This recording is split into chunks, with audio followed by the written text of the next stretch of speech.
জুলাই অভ্যুত্থানে শহীদ আবু সাঈদের কবর জিয়ারতের মাধ্যমে দেশব্যাপী জুলাই পদযাত্রা কর্মসূচি শুরু করল জাতীয় নাগরিক পার্টি এনসিপি।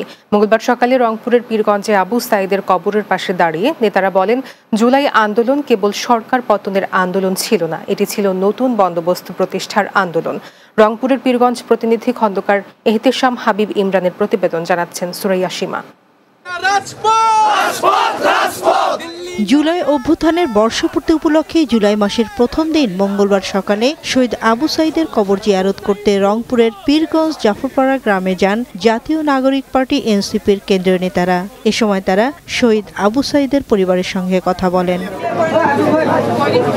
শহীদ আবু সাঈদের প্রতি শ্রদ্ধা নিবেদন শেষে এনসিপি আহ্বায়ক নাহিদ ইসলাম বলেন, জুলাই গণ অভ্যুত্থান কেবল একটি আন্দোলনের দিন নয়, এটি শহীদদের আত্মত্যাগ, প্রত্যয় ও স্বপ্নের প্রতীক।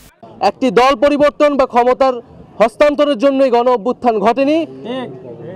গণ অভ্যুত্থান ঘটেছিল এই যে একটি গণতান্ত্রিক বন্দোবস্ত, সেই বন্দোবস্ত প্রতিষ্ঠার জন্য।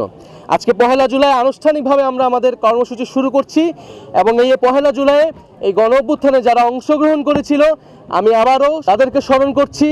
এ সময় জুলাইপত্র ঘোষণা আদায়ে ফের ছাত্র জনতাকে নিয়ে রাজপথে নামার কথা জানান নাহিদ। বলেন, জুলাই সনদ আদায় করেই ছাড়বেন। আমরা 3রা আগস্ট ঢাকায় আসছি, বাংলাদেশের জনগণকে, ছাত্রদেরকে, শ্রমিকদের সাথে নিয়ে আমরা ঢাকায় ঢুকবো এবং আমাদের যে জুলাই ঘোষণাপত্র এবং জুলাই সনদ সেটি আমরা আদায় করে ছাড়বো ইনশাআল্লাহ। এনসিপি সদস্য সচিব আক্তার হোসেন সহ অন্যান্য নেতৃবৃন্দ বক্তব্য রাখেন। দেশ গড়তে জুলাই পদযাত্রা কর্মসূচি চলবে মাসব্যাপী। বাংলাদেশে সামাজিক ন্যায় বিচার, সাম্য এবং মানবিক মর্যাদা পুনঃপ্রতিষ্ঠিত হবে, ততক্ষণ পর্যন্ত ছাত্র জনতার নেতৃত্বে জাতীয় নাগরিক পার্টি এনসিপির এই সংগ্রাম অব্যাহত থাকবে। Desk report, Bangla TV.